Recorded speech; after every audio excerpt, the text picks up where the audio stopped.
다음 연자분께서는 손성구 본부장님이시고요. 저희 그 본부처 재생의료 기술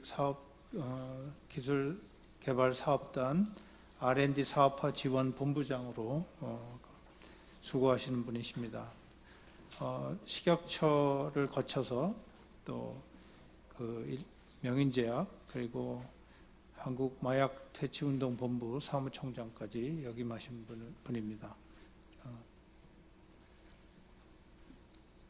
저희 첨단 재생의료 임상연구와 또 의약품 개발에 대한 말씀이 있겠습니다.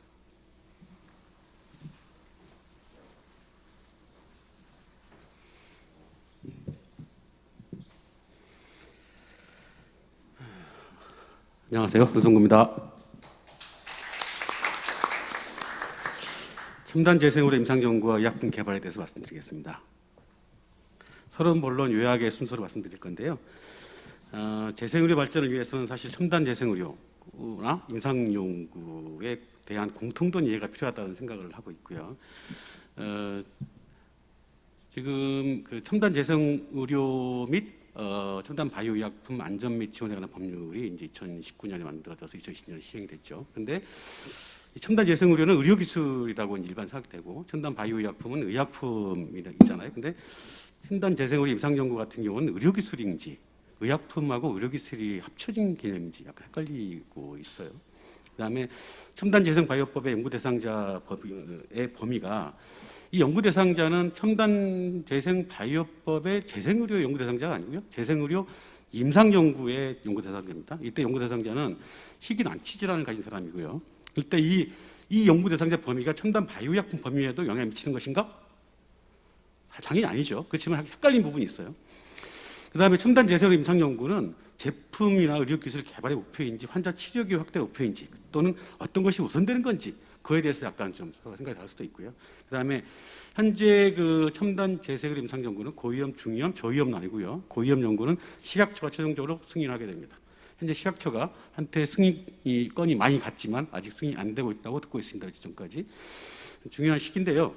근데 이 식약처가 지금 그 품질 및 안전성 유효성 검토, 즉 제품에 대한 검토를 하는 것인지 그래서 안 되는 것인지 이런 고민도 좀 필요합니다. 그리고 이 임상 연구의 결과를 의약품 개발에 활용 시에 연계될 수 있는 또 연계되어야 하는 연구 단계, 개발 단계는 뭔가? 비임상 시험 전인가, 후인가, 중간인가, 임상 시험에 뭐 일상을 대체하는 건가? 뭐 이런저런 고민들이 있습니다. 사실은 공통된 이해가 없어요. 그리고 이 임상 연구 결과를 의약품 개발에 효과적으로 활용되기 위해서 어떤 것을 고려해야 될 것인가? 뭐 이런 고민도 할 필요가 있습니다. 오늘 말씀드리면요, 의료행위 재생의료는 기본적으로 의료행위입니다. 사실 이식이냐 투여냐의 사실은 이쪽으로 볼 수 있고 저쪽으로 볼 수 있습니다. 기본적으로는 이식이라는 개념의 의료행위인데 그 의료행위는 의학적 전문 지식을 기초로 해서 뭐 처방, 투약, 수술 등을 하는 것이죠. 근데 이때 투약은 허가된 의약품만을 쓰는 게 아닙니다. 허가되지 않은 걸 쓸 수 있고요. 허가되지 않은 효능효과를 쓸 수도 있어요. 다 전문적인 자격과 전문적인 전문성에 근거해서 우리가 인정하는 부분입니다. 의료법으로. 근데 재생의료는 의료기관 내에서, 의료기관 내입니다. 인체세포 등을 조작해서 인체 투여, 이식을 볼 수도 있고 투여를 볼 수도 있어요. 하는 치료죠. 기본적으로 이식, 의료기술인데 거기에 배양 같은 경우에 사실 생물학적 상태가 많이 달라지기 때문에 그것을 품질에 대해서 또는 안전성에 대해서 국가가 규제할 필요성이 있다고 생각되기 때문에 제품의 관점에서 그걸 의약품으로 보자는 겁니다. 그래서 의약품 약사법이 관리가 된 것이고요. 그래서 거기에 본질적 의료기술이지만 의료행위지만 약사법적인 규제 관점이 들어간 거예요. 그런데 거기에 그 세포 등을 투여 세포 등을 이제 가지고 사용할 때 그 세포에 대해 조작하는 부분 그것이 조작된 세포 등이 치료제로 간주되면 투약이고요. 그다음에 치료제 여부는 조작의 수준에 따릅니다. 아까 이게 앞전에 강의에서 말씀드렸듯이 최소한 조작에 영향을 미치고요. 그 뒤에서 나옵니다. 그리고 치료제는 의약품 품목화 대상이고 의약품은 약국으로 유통 판매되지만 등으로 재생의료 제품 사실상 조작 과정 자체가 제품이 될 수 있습니다. 그런 차이가 있습니다.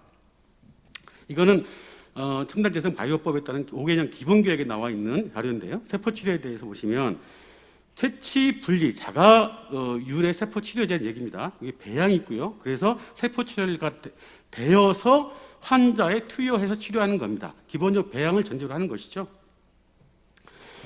첨단 재생 바이오법이 생기기 이전에 대한 재생 의료 규제에 대한 대표적인 기사가 있어서 보여드리는데요.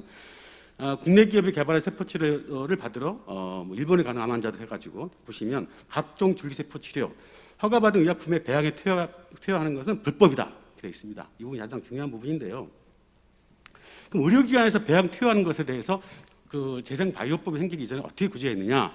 의료법적인 관점에서 보자면 의료법은 의료행위를 의료인이 하는 의료조산 간호 등 의료기술 시행위로 정의하고요. 모든 의료기술은 정부에서 관리합니다. 그리고 의료법에 따라서 새로운 의료기술 사용하기 위해서는 건강보험 급여 대상이나 비급이나 다 관계없이 신의료기술 평가를 받아야 됩니다. 안전성 유효성에 대해서. 근데 다만 미용, 성형 등에 대한 비급여 의료기술은 신의료 평가대에서 제외됩니다. 이 부분에 대해서 다음 강의에 자세히 설명할 겁니다. 그래서 즉 줄기세포를 이용해서 비급여에 해당하는 미용, 성형이 아닌 수술을 한 것은 신의료 평가 대상이 되는 겁니다. 그러면 킴리아 같은 경우는 사실은 허가를 받았죠. 그래서 최소한 조작 이상이었을 거예요. 당연히 이상인데 그 부분에 대해서 사실 제품이냐 의료기술이냐 부분에 대해서 둘 다 적용할 수 있습니다. 다만 의료기술 부분에 대해서는 인정 절차가 거치지 않은 것으로 알고 있고요. 품목 허가만 받았습니다. 사실 아직까지 세팅되지 않은 부분도 있습니다. 나중에 의료기술에 대해서 받아라 할 수도 있어요. 신의료기 같은 경우는 신의료기 허가도 받고 그리고 신의료기술을 설치하기 위한 의료기술 인정도 받거든요. 그래서 의료기관에서 이렇게 하는 의료기술로서의 신의료기술 인정받은 것이 지금까지 보면 약 이렇게 열 몇 가지 되는데요. 일단 자가유래고요. 그다음에 자가유래 최소한 조작인 겁니다. 그리고 나머지 혁신 의료기술 이 부분들은 뒤에 다음 강의에서 다음 강사님이 말씀하실 겁니다. 자, 의료기관에서 배양 투여하는 것에 대한 약사법 관점을 말씀드릴게요. 첨단 재생 바이오법에서 이전에 약사법에서는 최소한 저작 규정이 있었던 건 아니고 약사법의 하위 규정인 생물학적 제대 중에 품목허가 심사 규정에 있었어요. 이때는 세포치료제 규정에서 의료기관 내에서 안전성에 문제가 없는 최소한 조작만 하는 경우는 제외한다고 되어 있습니다. 세포치료제에서 여기에 자가 또는 동종이 되어 있었습니다. 동종. 지금은 동종이 빠졌어요. 지금 동종 빠졌습니다. 근데 사실 최소한 조작이고 동종인 경우에도 과거 재생바이오법 이전에는 신의료기술로 의료기술을 인정 가능할 수 있었는데 실제로 한 번도 안 됐죠. 그만큼 동종에 대해서는 신의료기술 평가할 때도 상당히 좀 우려했던 것 같습니다. 자, 의료계에서 투여하는 것에 대해서 이 최소한 조작 범위에 대한 식약처 2009년도에 정리된 걸 보면 이런 내용들이 있습니다. 여기에 배양이 없죠. 이 배양에 대해서 배양에 대해서 2020년에 나온 자료를 보면 2번 최소한 조작 범위 2 세포를 배양하는 경우에 어쩌고저쩌고 해서 생물학적 특성이 유지되지 않는 것을 판단한다. 그래서 이거는 이제 의약품으로서 관리돼야 한다는 뜻으로 이제 해석을 하는 겁니다. 그리고 설령 세소의 조작으로 해서 하는 자가유래 세포라 하더라도 그것이 의료기관 내에서 할 때는 의약품이 아니지만 의료기관 밖에서 하게 되면 의약품으로 간주됩니다. 그래서 의약품 제조업 허가와 품목 허가를 받아야 되는 겁니다. 첨단 바이오약품 제조업 허가를 받아야 되겠죠. 자, 현재 상태를 말씀드려볼까요? 원래 첨단 재생 바이오업 제정 시에 신의료기술 평가 연계 규정을 시도를 했었어요. 근데 안 됐죠. 그렇지만 다음 강의에서 말씀드리겠지만 혁신 의료기술 트랙을 선정했고요. 그 다음에 약사법규에서 최소한의 조작 규정을 삭제하고 재생바이오법으로 옮겼습니다. 거기에 세포치료제와 재생의료 정의에 들어갔고요. 그 다음에 첨단 재생의료에 제외되는 부분들이 생겼죠. 그래서 그것들은 이제 신의료기술 평가 부분하고 맞물려서 미용 성형 목적의 최소한 조작은 첨단 재생의료에 제외됩니다. 그런데 최소한의 조작을 하면서 미용 성형 외에는 신의료기술 평가 대상이 되겠죠. 그 다음에 첨단 재생의료에 포함됩니다. 그리고 세포치료제가 제외되는 부분들은 최소한 조작의 자가세포인 경우는 이 세포치료 제외되지만 거기에 동종세포인 경우에 최소한 조작은 약사법의 품목허가 대상이 됩니다. 과거에 이 첨단 재생 바이오법 이전에는 동종세포인 경우에는 빠졌죠. 약사법 품목허가 대상이 아니었어요. 그러다가 이제 강화된 세계라고 보면 됩니다. 그리고 미용 성형 외 같은 경우는 기본적으로는 아까 배양하고 자가세포 같은 배양을 하게 되면 품목허가 대상이 되고 신의료기술 평가 대상이 되지만 심리학처럼 평가할 수도 있고 안 할 수도 있고 이후에 어떻게 세팅될지는 알 수가 없습니다. 미용 성형 시술은 배양을 하든 안 하든 신의료기술 평가 대상이 아닙니다. 그리고 첨단 재생의료도 아니죠. 자, 그래서 그런 내용들이 첨단 재생의료에서 최소한 조작이 빠진 정의고요. 그다음 비급여 제외된다는 얘기고요. 그다음에 세포치료제 정의에서 최소한 조작에 대해서는 세포치료제가 아닌데 거기에 해당 환자, 즉 자가유래에 대해서는 세포치료제가 아니다. 동종은 빠져 있죠. 그런 얘기가 나와 있습니다. 이거는 법에서 재생의료와 첨단 바이오의약품을 대한 정의를 정의해 본 건데요. 이 왼쪽 부분이 재생의료의 정의고요. 여기는 재생의료, 즉 의료기술에 대한 얘기고 여기에 대응하는 세포치료, 첨단 바이오의약품을 정리해봤습니다. 세포치료, 유전자치료 등등 있고요. 세포치료에서 제외되는 이 부분들, 자가세포로 최소한 조작 부분들은 의료기관 내 자가세포 이 부분은 비급여 미용성형 제외한 별도의 의약품이 아닌 것으로 별도 분리해놨고요. 그리고 세포치료제에서는 최소한 조작 만든 것은 세포치료제가 아니다 이렇게 이해하면 되겠습니다. 자. 변화되는 사항을 말씀드려보면요.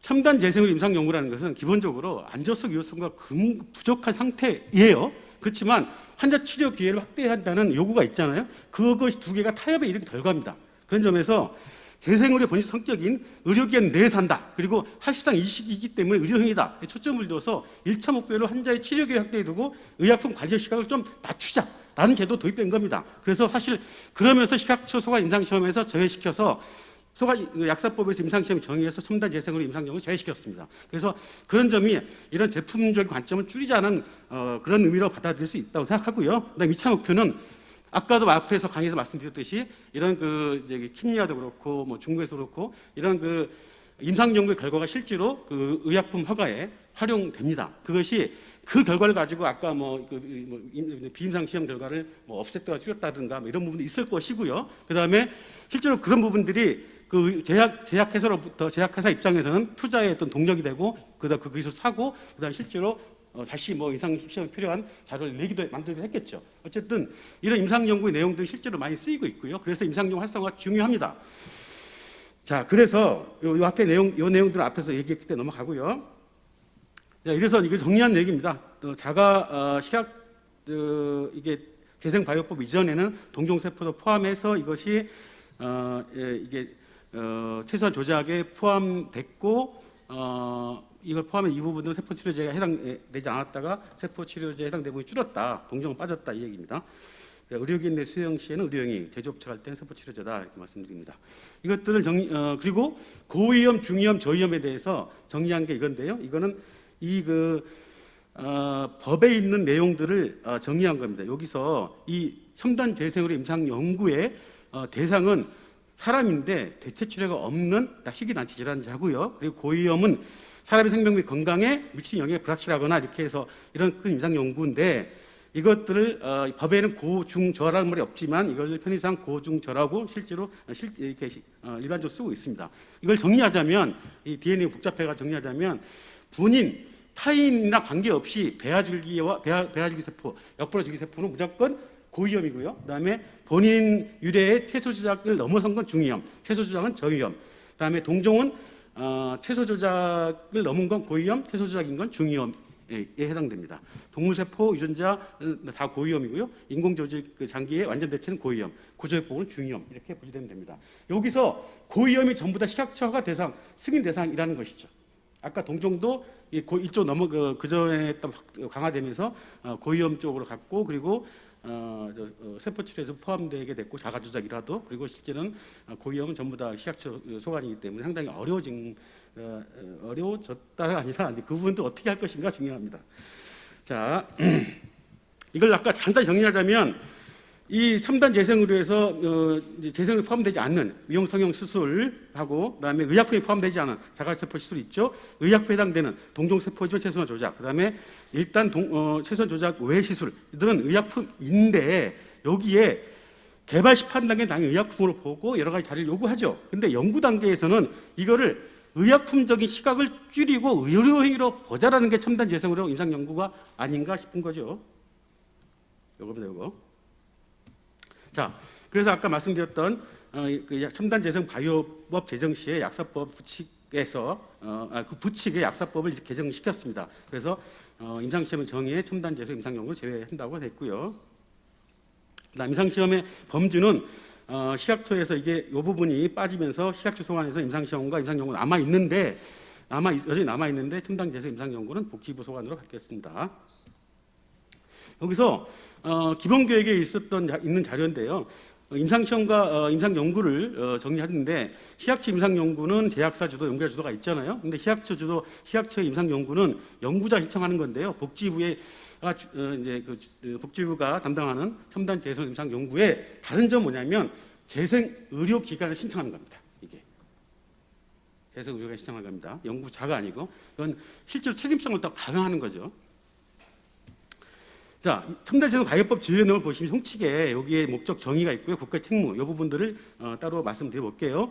목적에 보면 첨단 재생 의료와 첨단 바이오약품이 각각 있어요. 각각 있는 이유는 원래 첨단 재생 의료 및 첨단 재생 의료, 바이오약품 안전 및 지원에 관한 법률이 재생 의료 부분 쪽에서 임상 연구를 확대하고자 하는 법안, 그다음에 첨단 바이오약품의 신속 처리를 하자는 법안이 두 개가 각자 가다가 합쳐졌단 말이에요. 합쳐지면서 두 가지 법의 목적들이 기계적으로 약간 물리적으로 합쳐진 것 같아요. 그런데 어쨌거나 둘 다 합쳐 보면 안전성 확보와 기술 개발입니다. 근데 기술 개발 실용화, 제품화 지원이고요. 그다음에 여기에 추가로 환자의 치료 기회 확대가 있는 거죠. 그래서 이 부분들이 재정 취지라는 걸 생각하시고요. 이걸 정리하자면 치료기회 확대와 제품화 지원 이 부분들이 핵심인데 이 제품화 지원의 실용화 지원은 재생의료법 쪽이 아니라 의료법 쪽이기 때문에 뺐고요. 재생의료 바이오법 쪽에서 이 두 가지를 이게 치료기회 확대만으로 보면 안 되고 두 가지에 걸쳐서 이게 임상연구 도입의 취지가 있다고 보고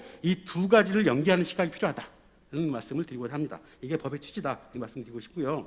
저는 보건복지부와 기술과학기술정보통신부가 공동으로 R&D 펀드를 만들어서 지원하는 그런 사업단이 있고요. 저희가 올해 지원하는 과제에 대한 공고를 하면서 뭘 했냐면 성과 목표에다가 영상 IND 승인과 임상연구 승인을 같이 인정했습니다. 그게 6하고 7인데요. 7의 경우를 보면 의약품 개발을 위한 IND 승인에 필요한 근거 창출을 이제 하는데 잠깐만요.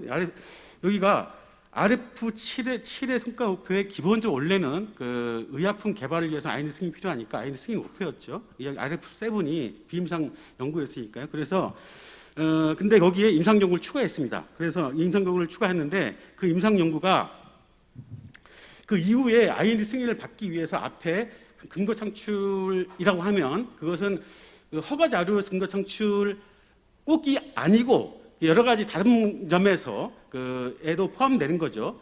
투자의 뭐 동기든지 등등 포함되는 겁니다. 근데 그것들이 허가에 필요한 부분까지 감안할 수 있느냐, 대체할 수 있느냐의 부분들은 그것들이 고민스러운 거죠. 근데 그거에 대해서는 뒤에 나오는데요. 근데 그 임상연구라는 것이 비임상연구와 임상연구 사이에 있느냐, 전에 있느냐, 뒤에 있느냐, 임상시험 대체하느냐, 거기에 대해서 사실상 애매한 점이 있습니다. 그리고 임상연구는 의료기관 책임으로 돼 있다는 것이 중요합니다. 그래서 그 점이 뭐 세븐에서 기업이 신청한 경우에 나중에 임상연구를 이제 승인 목표를 한다고, 성과 목표를 한다고 그러면 그 점에서 나중에 별도의 좀 여러 가지 좀 고민할 필요가 있고요.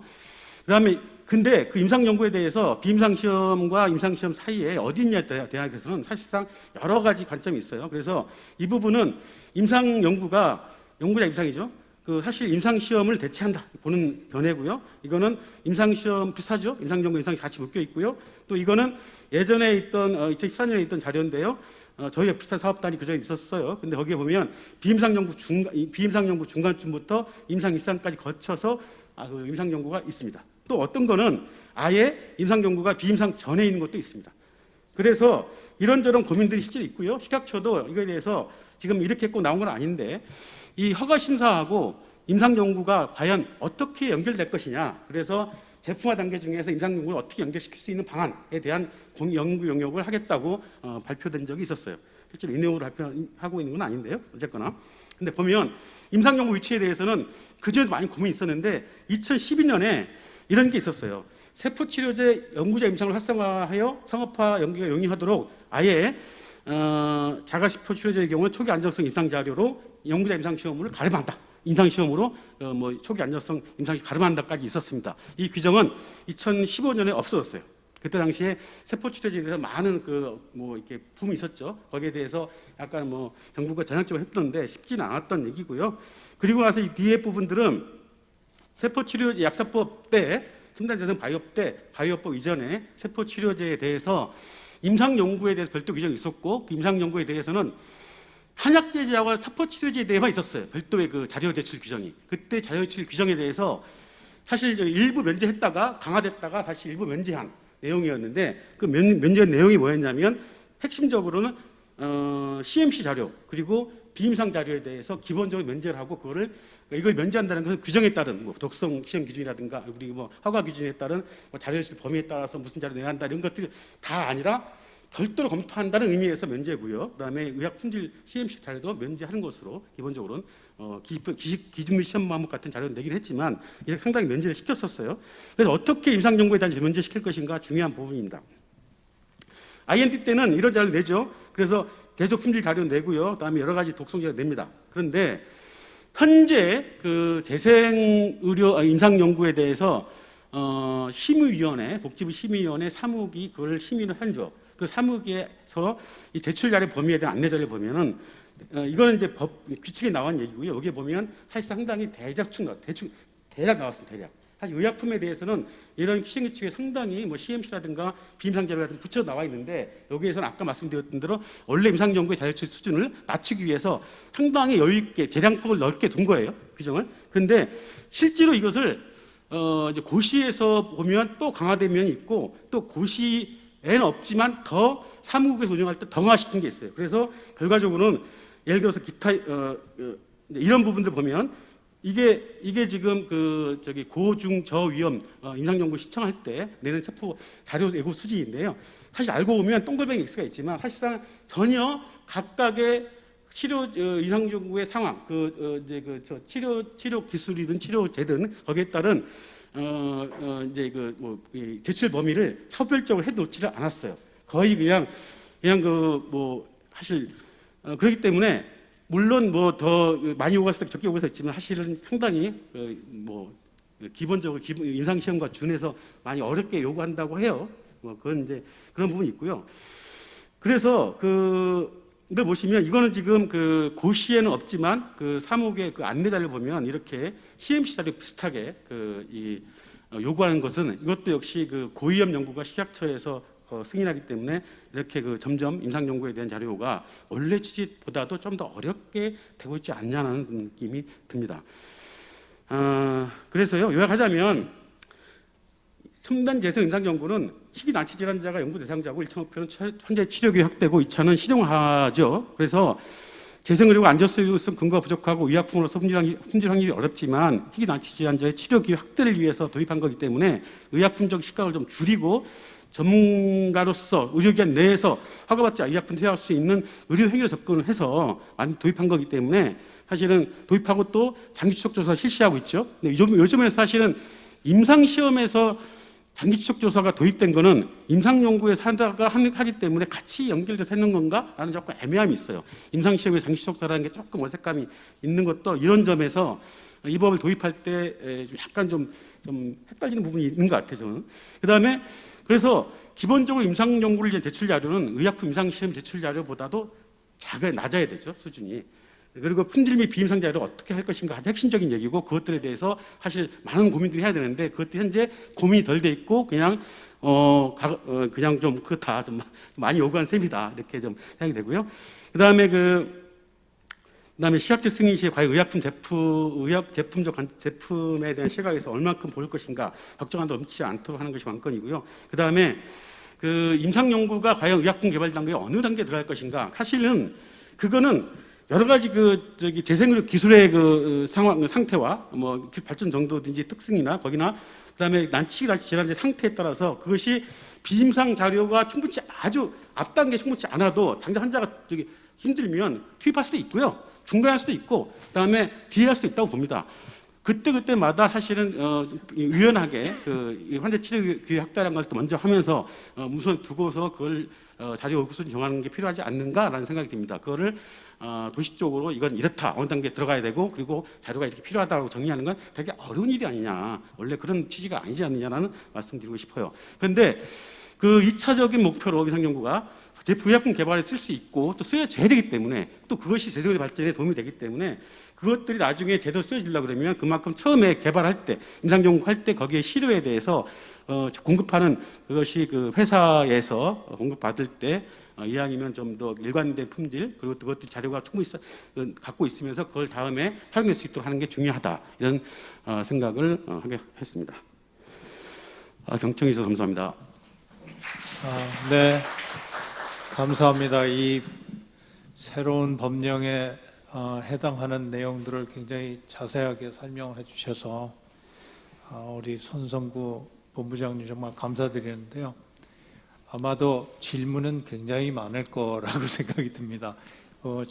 플로어에서 질문 좀 부탁드리겠습니다.